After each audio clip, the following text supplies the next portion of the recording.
Vamos então, queridos, abrir a palavra de Deus no livro de Gênesis, capítulo 11. Nós vamos ler a parte final do capítulo, do verso 10 até o verso 32, que é o início da história de Abraão. Gênesis 11, de 10 a 32. Ouçamos a leitura da palavra de Deus.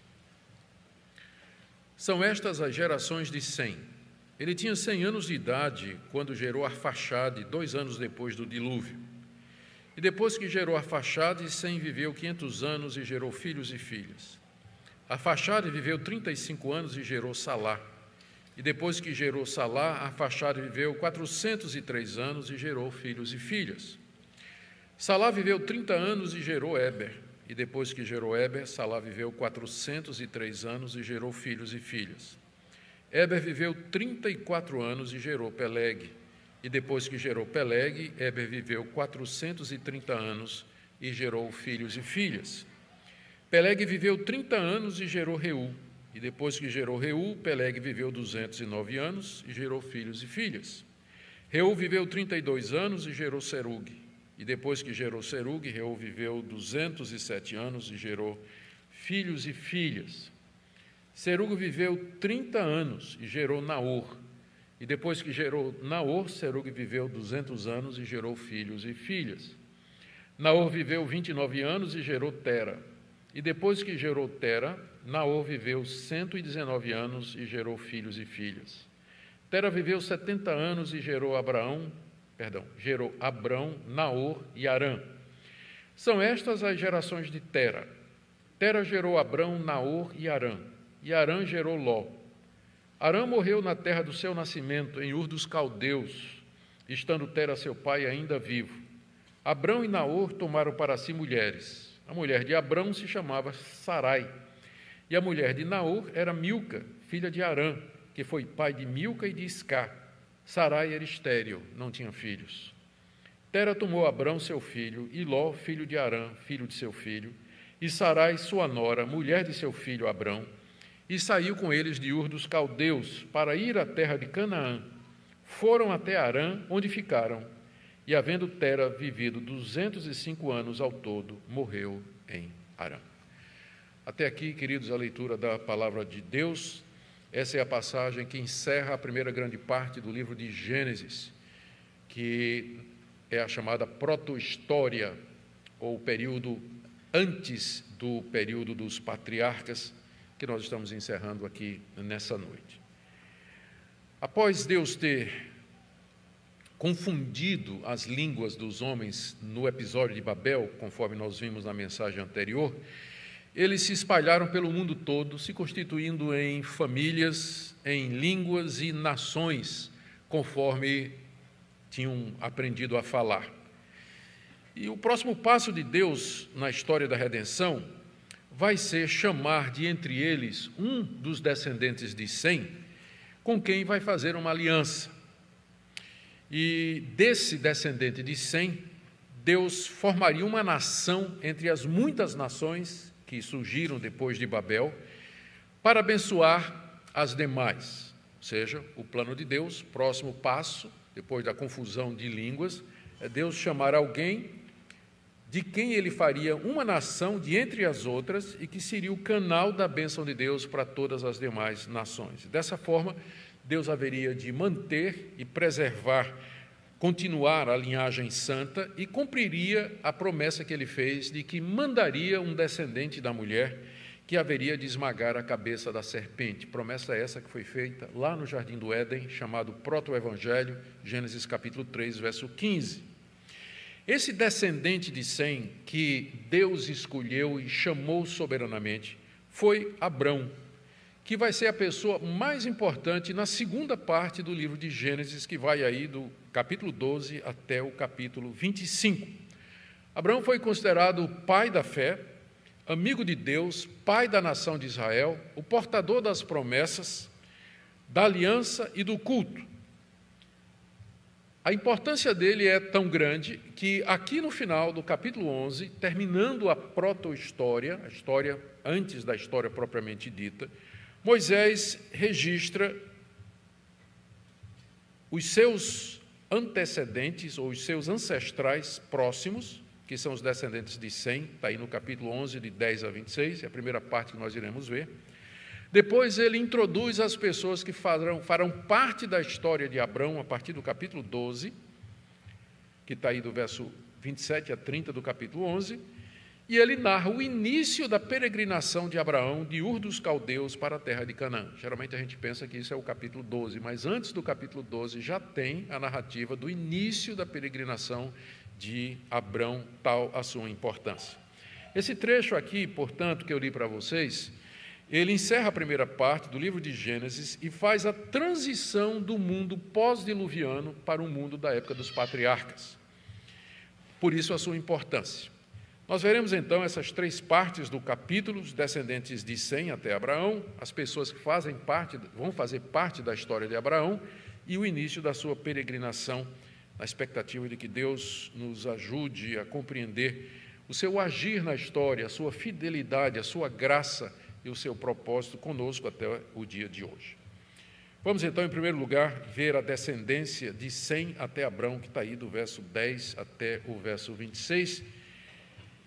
Aqui Moisés retoma o registro da linhagem santa, que é portadora da promessa. Ele havia feito esse registro até Sem, capítulo 5, de 1 a 32. Se você quiser voltar comigo aí, apenas para a gente pegar o fio da meada, capítulo 5 todo é a genealogia de Adão.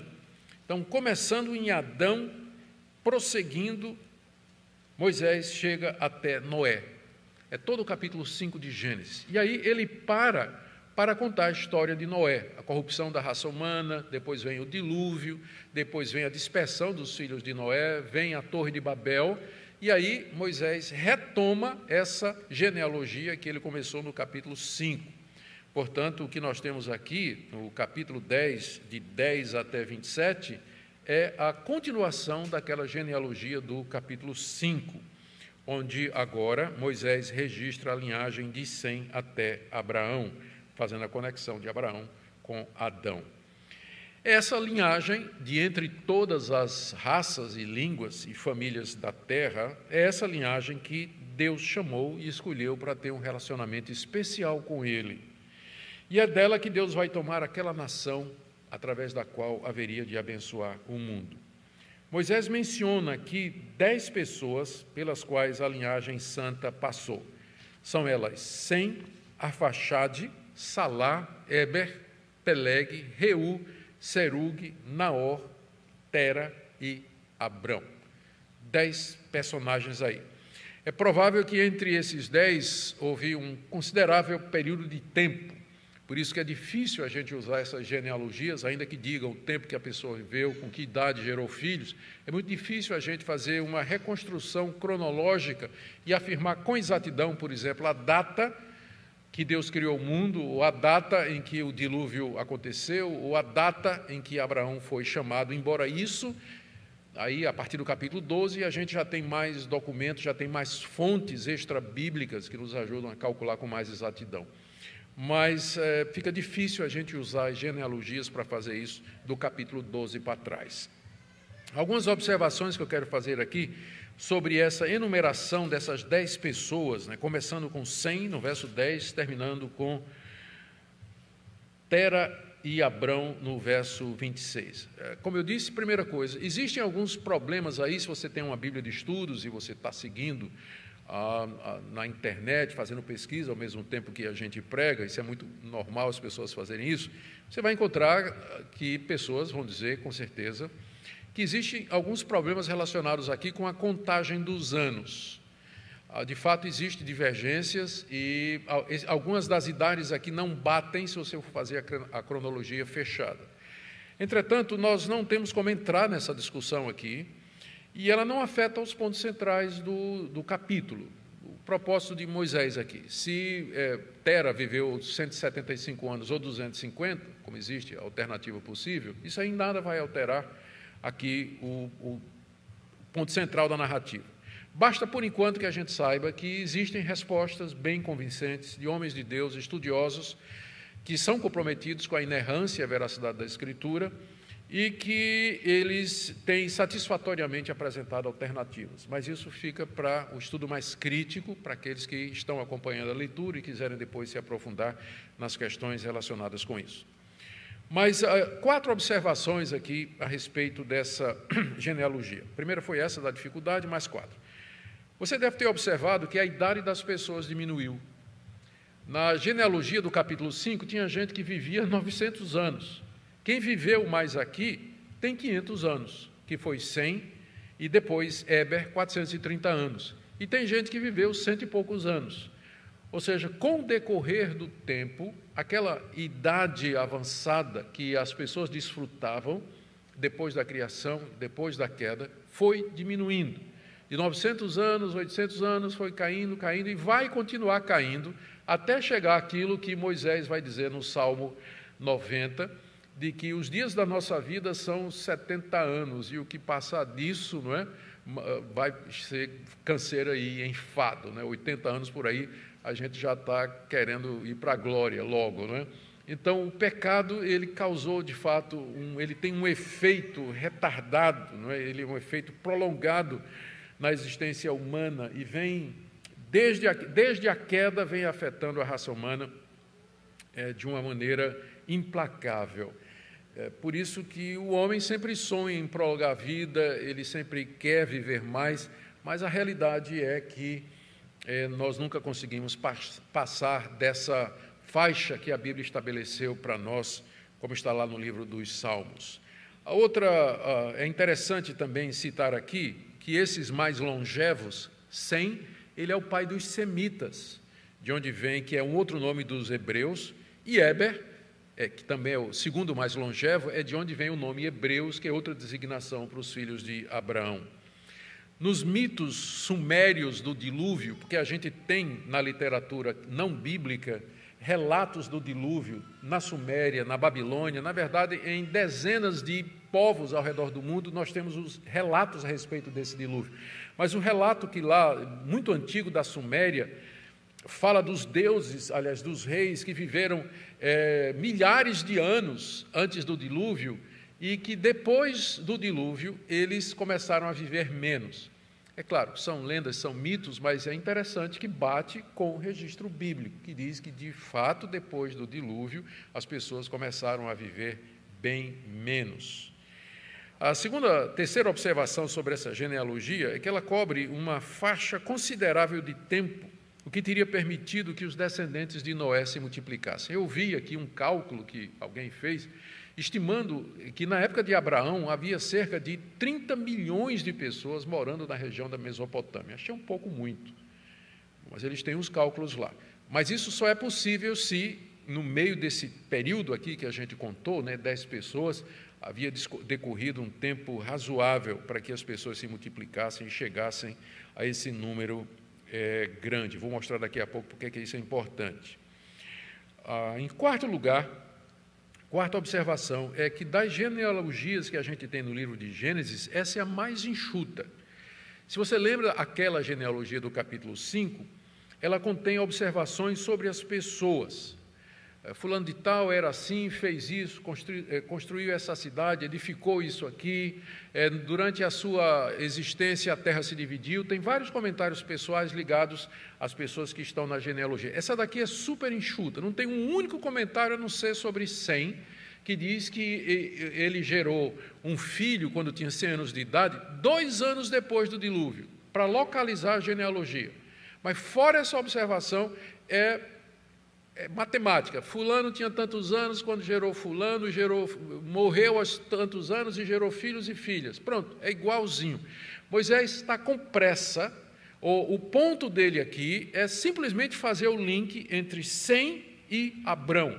Abrão é o descendente de Sem, ele é o portador das promessas, ele é aquele que vai levar adiante o projeto de Deus, o plano de Deus. Então, ele quer mostrar isso através da genealogia. Não está interessado em mais nada, mas em fazer isso. Somente isso, por enquanto.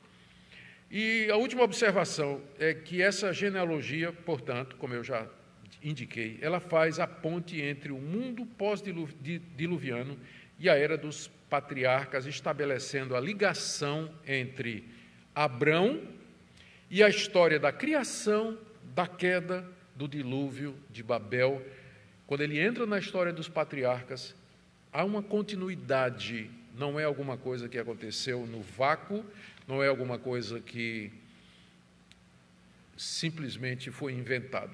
Talvez vocês não percebam a importância disso, mas nos estudos críticos da Bíblia, tem muitos estudiosos que dizem que Gênesis só é história a partir do capítulo 12, porque você pode documentar os fatos relativos a Abraão. Você pode falar de Ur dos Caldeus, temos documentos sobre Ur dos Caldeus, temos informações sobre isso aqui.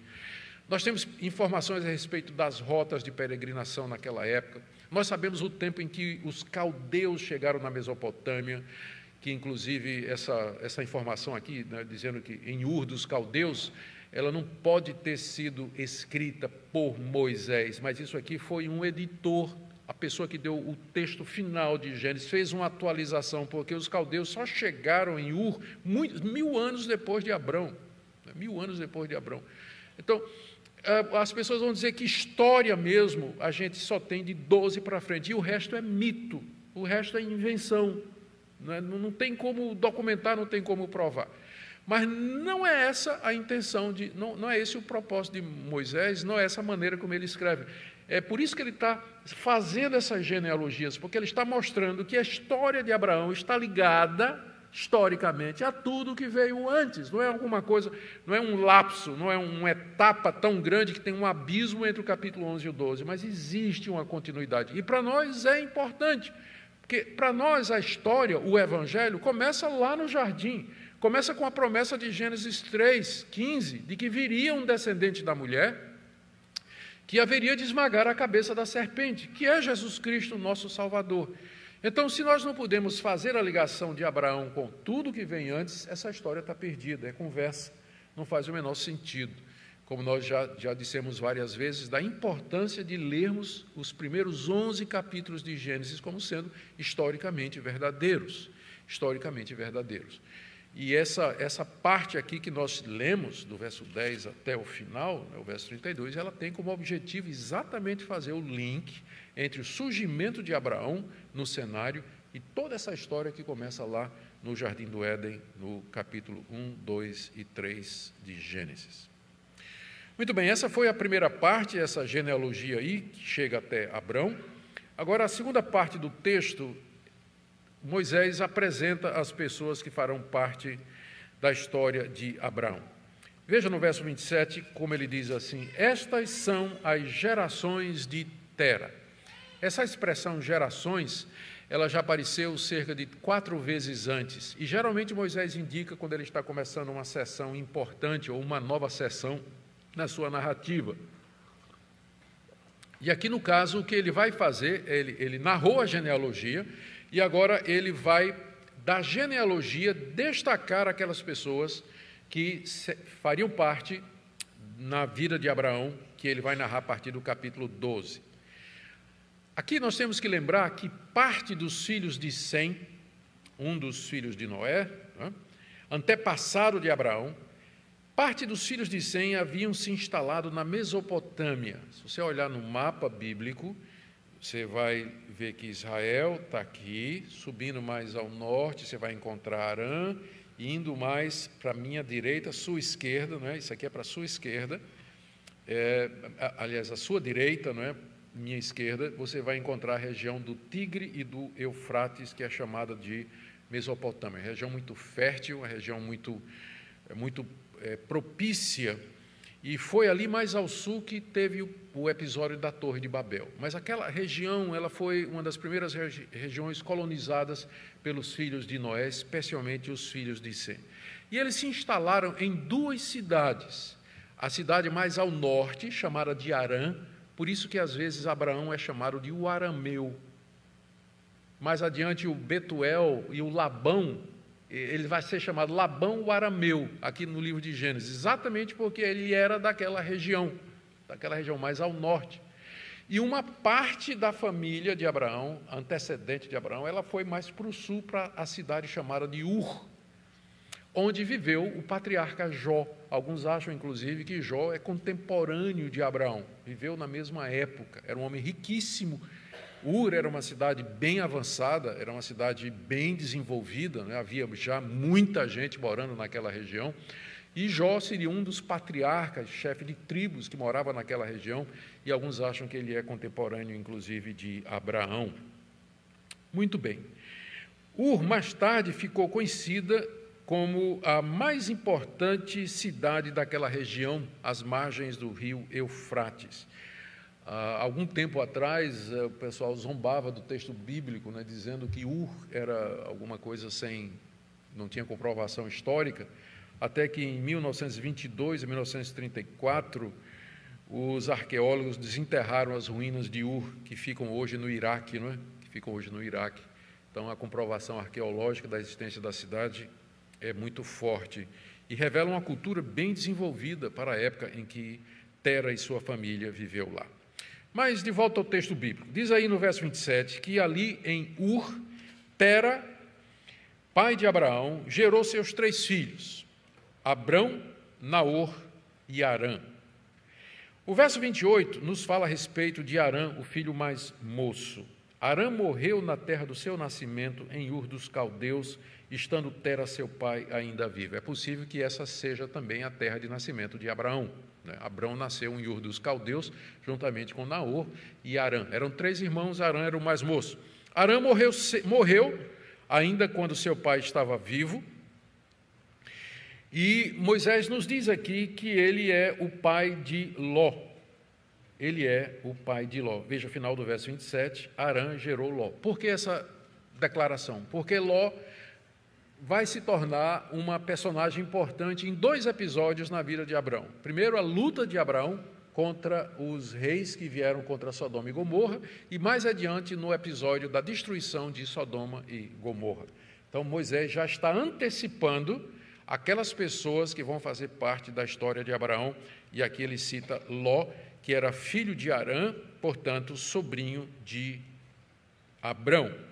Diz aqui que Harã, o irmão mais novo de Abrão, gerou 2 filhas, além de Ló, Milca e Iscá. Iscá a gente não tem mais notícia, não é? Acabou, ela desaparece aqui. Mas Milca, ela vai casar com o outro irmão, Naor, vai casar com o tio. E eles vão ser os avós de quem? De Rebeca. Né? Vão ser os avós de Rebeca, mais adiante na história. Por isso, a citação aqui de Milca. Harã morreu em Ur, seu pai Tera ainda estava vivo, mas deixou esses 3 filhos aí, 2 deles vão ter parte importante na história de Abrão. Os 2 outros filhos de Tera, Abrão e Naor, diz aí o verso 29, tomaram para si mulheres. Está vendo aí? Abrão e Naor tomaram para si mulheres, verso 29. Moisés diz que a mulher de Abrão se chamava Sarai. E acrescenta no final do verso 30 que ela era estéril, que não tinha filhos. Nós sabemos é importante 2 coisas a gente saber já a respeito de Sarai aqui. A primeira delas, ela era meia-irmã de Abrão. Isso Moisés não vai dizer aqui. Mas ela era filha de Tera com outra mulher. Era uma meia-irmã de Abrão. A gente só vai descobrir isso no capítulo 20. No capítulo 20, quando Moisés claramente vai dizer isso aí. Capítulo 20, verso 12. O próprio Abrão vai dizer, ela de fato é minha meia-irmã. Isso naquele episódio em que Abraão mentiu, né? Quando disse que Sara é minha irmã. Era uma meia mentira, porque era meia irmã, né? Mas meia mentira é uma verdade, aliás, meia mentira é uma inverdade completa, né? Aliás, meia verdade é uma mentira completa. Mas Moisés não diz aqui, mas Sarai é filha de Tera e uma outra mulher, era meia irmã de Abrão, e era estéril. Moisés antecipa isso porque aqui vai criar uma tensão. Para um homem que é casado com uma mulher estéril, Deus vai aparecer e vai dizer, eu farei de ti uma descendência tão numerosa como as estrelas do céu. E vai criar tensão aqui. Abraão vai crer em Deus? Deus vai cumprir essa promessa? Como é que isso vai acontecer? Então Moisés já está adiantando aqui os elementos da história que vai começar no capítulo 12, não é? Que vai começar no capítulo 12. Bom, Abrão casou com Sarai, só uma curiosidade, Sarai em hebraico é princesa, mas em acádio ou acadiano, que é a língua falada naquela região pelos sumérios e depois os caldeus, é Charrato, que é o nome da esposa do deus Lua. Por que eu estou dizendo isso? Espera um pouquinho. Você pode até, pensando ainda que Abrão casou com a meia-irmã dele, não é? Esses casamentos ainda não tinham sido proibidos, esses casamentos consanguíneos, eles só serão proibidos na lei de Moisés. Mas, naquela época, eles se casavam entre si, os clãs, as tribos, por proteção, segurança, questões de herança, manter a integridade, ou pelo menos a homogeneidade da tribo. Havia muitos desses casamentos consanguíneos que ainda não tinham sido proibidos por Deus, será proibido somente a partir da lei de Moisés. Bom, no verso 29, a gente lê que Naor casou-se com Milca, sua sobrinha. Não é? Está aí, verso 29. A mulher de Naor era Milca, filha de Arã, aquele que morreu mais cedo, que foi pai de Milca e de Isca, já mencionei.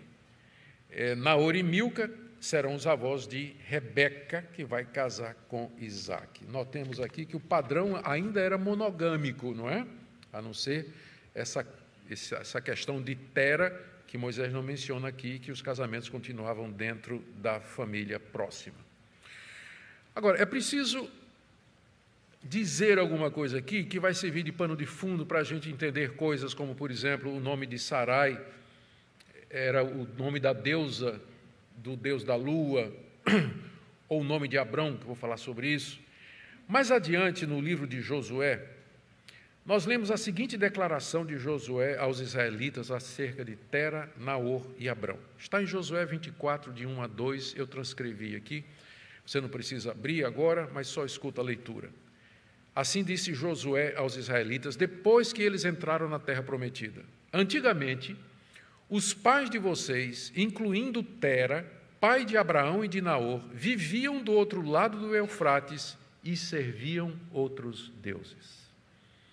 Está aqui uma declaração que nos choca, não é? E que Moisés não diz aqui. É que Tera e seus filhos eram semitas, mas a verdadeira religião já havia se perdido. Eles eram adoradores de deuses estranhos lá em Ur dos Caldeus. Aliás, Ur era uma das mais importantes cidades da Mesopotâmia por conta de ser o maior centro de adoração dos deuses da lua, Nana e Sin. Nana e Sin eram centros de adoração aos deuses da lua. E era lá que Tera morava com seus 3 filhos, Abraão, Naor e Arã. Há uma interpretação de um judeu chamado Filo de Alexandria. Ele não era cristão, mas era um judeu muito versado no Antigo Testamento, e ele tem uma interpretação muito alegórica da Bíblia. Mas chama a atenção o que ele diz num livro que ele escreveu sobre Abraão, o que ele diz a respeito do nome de Abraão. Ele diz, Abrão, que significa em hebraico pai exaltado, Av, pai, Ram, alto, né, um pai elevado. Ele diz que Abrão significa o homem que se chama astrônomo, habituado na contemplação sublime dos céus, não é, olhando para cima. O nome dele é pai Abrão, ele é Abrão, pai elevado, porque ele ficava elevando os olhos para o céu para olhar o movimento das estrelas, porque ele era astrônomo, não, astrólogo. Abrão era astrólogo, ele ficava olhando os céus. Ele era versado na doutrina dos caldeus e cuidava deles como um pai cuida de seus filhos. Essa é uma interpretação de Filo de Alexandria a respeito de Abraão, não é? Abrão, que ele era um caldeu versado nas ciências, nos costumes e nas religiões daqueles povos. Inclusive, ele contemplava os céus, ele examinava os céus para ver o movimento dos astros e determinar o destino das pessoas aqui na Terra, que é isso que a astrologia faz. Eu citei aqui astrônomo, mas não é astrônomo, é astrólogo. É astrólogo. E isso, então, bate com aquilo que diz Josué, que lá, quando eles moravam do outro lado do Eufrates, eles eram adoradores de deuses estranhos, ou seja, eles eram da descendência de Sem, mas haviam já corrompido aquela verdadeira religião que haviam aprendido, que Deus tinha dado através da linhagem santa. Essa altura já tinha se perdido. Por isso que eu disse que era importante a gente lembrar que já um período considerável de tempo havia transcorrido entre o capítulo 11 e o restante os 10 primeiros capítulos do livro de Gênesis. Mais uma evidência para o que eu estou dizendo aqui, nós encontramos na história, aqui em Gênesis, mais adiante, quando Abraão manda buscar uma esposa para o seu filho Isaque. E todo mundo conhece a história, não é? Aqui já é o contrário, já estão falando de Jacó. É outra história essa daqui também, vamos falar dela mais adiante. Mas aqui Jacó vai lá para a Mesopotâmia, por ordem do seu pai, Isaque, para encontrar uma esposa. E chega lá, ele encontra Raquel, todo mundo conhece a história, né? Ao redor daquele poço. Raquel era pastora de ovelhas, que dá base para a mulher ser pastora, segundo se diz aí, não é? Ela era pastora de ovelhas, e Jacó descobre que ela é parenta, né? Ela é bisneta de Tera, e era filha de Naor. E então todo mundo conhece a história, ele trabalha vários anos para poder casar com Raquel, para poder tê-la como esposa, e quando vai embora de volta para Canaã, fazendo o mesmo percurso do seu pai, lá da Mesopotâmia para Canaã, quando ele vai saindo, Labão vai atrás e diz: por que você levou minhas filhas, levou minhas ovelhas, você me roubou e ainda roubou os meus deuses? Os meus deuses. Então, Labão, que era descendente de Tera e de Naor, era adorador de deuses estranhos, tinha deuses estranhos. E quem é que tinha roubado? Não foi Jacó, mas a Rebeca. A Rebeca tinha roubado os deuses. E tem um episódio, a história está toda aí no capítulo 31 de Gênesis, se você quiser ouvir. No verso 30, Labão reclama que foi roubado. No verso 32 diz que foi a Rebeca que tinha... Não, perdão, eu estou misturando, é Raquel, não é isso? É Raquel. Onde se lê Rebeca, lê-se Raquel. A Raquel é que tinha roubado os deuses do pai, e, enfim, toda a história está aí. E no capítulo 35 de Gênesis, Deus aparece a Jacó e diz a Jacó para ele fazer um altar num local específico para adorar a Deus. Aí Jacó se vira para a sua família e diz: lançai fora os deuses estranhos que há no meio de vocês. Ou seja, toda a família de Abrão era idólatra. A idolatria estava ali presente desde o tempo que eles moraram em Ur dos Caldeus.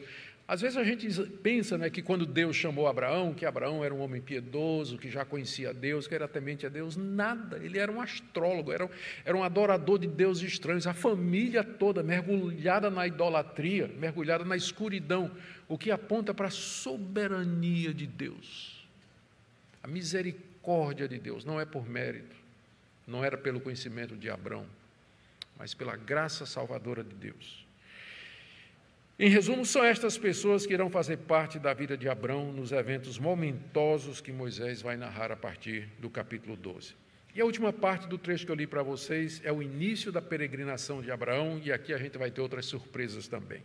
Capítulo 11, 31 a 32, diz assim: Tera tomou Abrão seu filho, e Ló, filho de Arã, filho de seu filho, e Sarai sua nora, mulher de seu filho Abrão, e saiu com eles de Ur dos Caldeus para ir à terra de Canaã.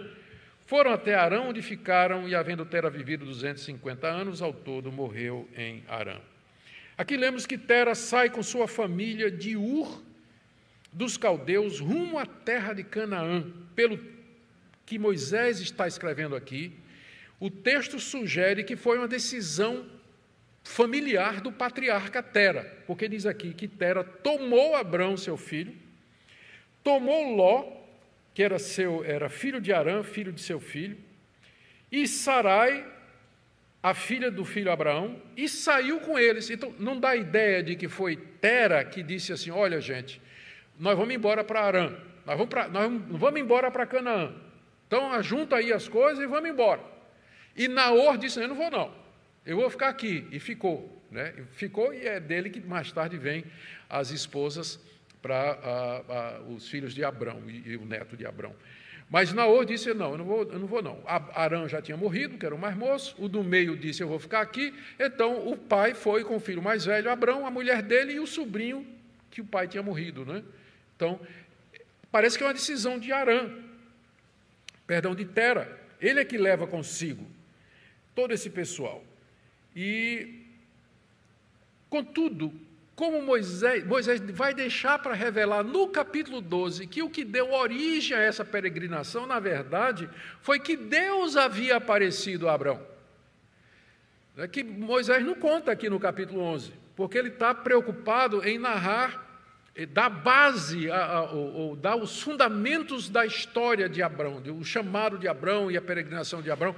Então, o capítulo 11 é dedicado a isso. Mas é no capítulo 12 que a gente vai saber que essa peregrinação, na verdade, começa quando Deus aparece a Abrão lá em Ur dos Caldeus.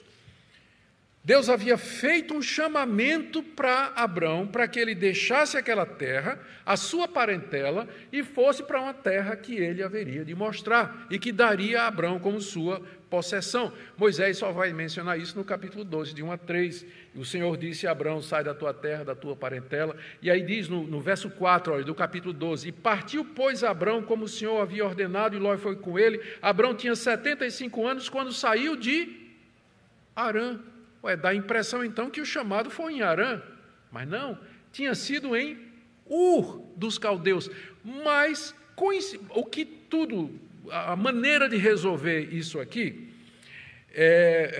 primeiro, dizer que Moisés está interessado em mostrar os detalhes da família de Abrão e o começo da peregrinação da fé. Segunda coisa, quando Estevão, o primeiro mártir cristão, pregando diante dos judeus, conta a história de Israel, olha o que ele diz em Atos capítulo 2, verso 2 a 4, não precisa abrir agora, eu fiz a transcrição aqui. Estevão disse assim, o Deus da glória apareceu a Abraão, nosso pai, quando ele estava na Mesopotâmia, antes de morar em Harã. Então Deus apareceu a Abraão em Ur, lá no sul, apareceu em Ur. E disse, sai da tua terra, do meio da tua parentela, e vai para a terra que eu te mostrarei. Então Abraão saiu da terra dos caldeus e foi morar em Harã. E dali, com a morte de seu pai, Deus o trouxe para essa terra em que vocês agora estão morando. Então, é possível que a história, o que aconteceu foi o seguinte, que parece ter uma contradição aqui, não é? Foi Ur ou foi Harã? Então, o que provavelmente aconteceu? Deus apareceu a Abrão lá em Ur dos Caldeus. E como ele apareceu, como ele falou com Abrão, não nos é dito. Pode ter sido um sonho, pode ter sido uma visão, uma teofania, os modos antigos de Deus se revelar. São vários. Num desses, Deus aparece a Abrão e faz esse chamado, faz essa promessa. Abrão chama seu pai, seus irmãos e diz, olha, esse Deus que eu não conheço é um Deus que diz que é o Deus dos nossos ancestrais, o Deus que apareceu a Sem, que apareceu a Noé, tudo, esse Deus me apareceu e ele me está mandando que eu vá para Canaã. Aí Tera diz, está resolvido, eu creio nisso, nós vamos embora, nós vamos seguir o que esse Deus está dizendo, então vamos embora. Naor disse, não, eu não estou acreditando nisso, eu não acredito. Harã já tinha morrido, que era o irmão mais moço, tinha Naor disse, eu não acredito nisso, então Tera diz, vai quem acredita, então quem vem? Aí vem Abrão, vem Sara e o sobrinho Ló, que acreditou também, tanto é que Ló é chamado no Novo Testamento de o justo Ló. Ele creu também. Então sai aquele clã em peregrinação comandado pelo patriarca Tera, mas quem teve a visão foi o filho dele, Abrão. E eles vão viajando, e diz aí o texto, que chegaram, veja o final do verso 31, foram até Harã, onde ficaram. Harã era a grande cidade que ficava no norte, Ur ficava no sul, Harã ficava no norte. Na verdade, o caminho seria esse, sair de Ur dos Caldeus, Harã, Canaã, é em forma de V invertido a viagem de Abrão, seria um V invertido, porque no meio tinha o deserto, não tinha como atravessar. Então a rota seria essa daqui, tá certo? Então, só quando chegaram lá na ponta do V invertido, Harã, diz aí que habitaram ali, mas não foi isso que Deus tinha dito a Abrão. Abrão disse que era para ir, Deus disse a Abrão que é para ir até Canaã, mas eles pararam no meio do caminho. E sabe o que aconteceu nessa parada que teve aqui? Duas coisas. Primeiro, Abrão enriqueceu. Ele enriqueceu, ele adquiriu servos e servas, adquiriu rebanhos, adquiriu riquezas, se tornou um chefe de família, chefe de clã, porque, a segunda coisa, o seu pai morreu ali, Tera morreu, e Abrão assume a liderança do clã. Então, quando chegamos ao final do capítulo 11, nós encontramos esse, que é o portador das promessas, a quem Deus apareceu, com quem fez uma aliança, morando em Harã, rico, e o seu sobrinho Ló também ficou muito rico. A gente vai ler mais adiante que eles eram tão ricos que não dava nem mais para viver juntos, né? Eles tinham que se separar. É o episódio que vai ter mais na frente. E parece que a visão tinha esmaecido, que o chamado tinha esfriado, que Abrão esqueceu porque é que ele saiu de Ur dos Caldeus. Talvez esfriou na promessa de Deus. Foi quando Tera, seu pai, morreu, que Abrão desapegou aquilo que Deus tinha dito, sai da tua parentela. Não é? Abrão não conseguiu. Então morre o pai, o remanescente da parentela, e agora Abrão vai seguir caminho, que é o capítulo 12. O capítulo 12 começa então com Abrão, com a renovação. Moisés narra o que é que aconteceu e diz então que agora Abrão sai de Harã e vai até Canaã. A peregrinação de Tera não funcionou, mas a de Abraão sim. Ele vai sair de Harã e vai até Canaã, em Ur dos Caldeus, até Canaã, conforme Deus havia mencionado. Muito bem, queridos, que lições nós podemos tirar dessa passagem tão significativa, rica, e que faz a conexão entre esses dois mundos, conforme eu já disse. A primeira é que, primeira lição, são duas apenas que eu queria trazer, é que, apesar de toda a rebelião da humanidade registrada nos 11 primeiros capítulos do livro de Gênesis, Deus prosseguiu com o seu plano de redenção. Deus continuou a levar adiante o seu propósito de Gênesis 3,15. Virá um descendente da mulher que vai esmagar a cabeça da serpente. Em meio ao caos e à confusão gerados após o dilúvio e Babel, Deus manteve um remanescente fiel conforme a eleição da graça. Nem toda a humanidade se perdeu, nem todos se desviaram, nem todos endureceram o coração, nem todos se dispersaram daquilo que Deus havia revelado. Deus manteve um povo para si, conforme Ele havia prometido. O restante da Bíblia, de capítulo 12 de Gênesis até Apocalipse, é o registro dos atos salvadores de Deus na história humana, agindo poderosamente para cumprir o seu plano que Ele engendrou lá na eternidade, antes da criação do mundo e da humanidade. Esse plano culminou na plenitude dos tempos com a encarnação de Jesus Cristo, cujo nascimento nós celebramos nessa época do ano, que viria a ser o nosso Senhor e Salvador, aquele que venceu a antiga serpente, o dragão e Satanás. Deus continua agindo hoje, levando o seu plano para o final. Nós já vimos a criação do mundo, nós geralmente dizemos, deixa eu conversar um pouco mais atrás, a Bíblia é o registro dos atos salvadores de Deus na história. É isso que a Bíblia é. É por isso que a Bíblia é diferente de todos os outros livros. Aqui você tem o registro dos atos salvadores de Deus na história humana, ou a história da redenção. Se alguém perguntar, qual é o tema da Bíblia? Pode responder, é a história da redenção. É a história de como Deus veio a esse mundo, criou o mundo e dele veio salvar pecadores para fazer um povo para si mesmo, para viver com ele eternamente. Em resumo, essa é a história da Bíblia. E essa história é dividida em 4 etapas: criação, queda, redenção e consumação. 3 delas já aconteceram: criação, a queda e a redenção. Há 2000 anos atrás, Deus cumpriu a promessa. Jesus Cristo veio, o Filho da mulher, ele esmagou a cabeça da serpente na cruz do Calvário. O que é que falta agora? Consumação. Quando esse mesmo Cristo vier em glória, para redimir esse povo, para nos libertar da morte, para nos libertar do pecado, para nos libertar finalmente de todo o mal e da obra satânica, e inaugurar um novo céu e a nova terra, restaurar o paraíso inicial, criado lá em Gênesis capítulos 1 e 2, para que o seu povo more com ele eternamente, imortais, incorruptíveis e perfeitos, como o Senhor Jesus Cristo, que já é o primeiro dessa nova humanidade. Então, Deus está agindo na história. Essa visão macro é importante para saber aonde você se localiza na história. Onde é que você está agora? Você está na fase 3. Né? A criação já teve, queda já teve, está na fase da redenção. Deus está chamando esse povo. E nós aguardamos o que agora? A consumação que começará com a vinda do Senhor e Salvador Jesus Cristo.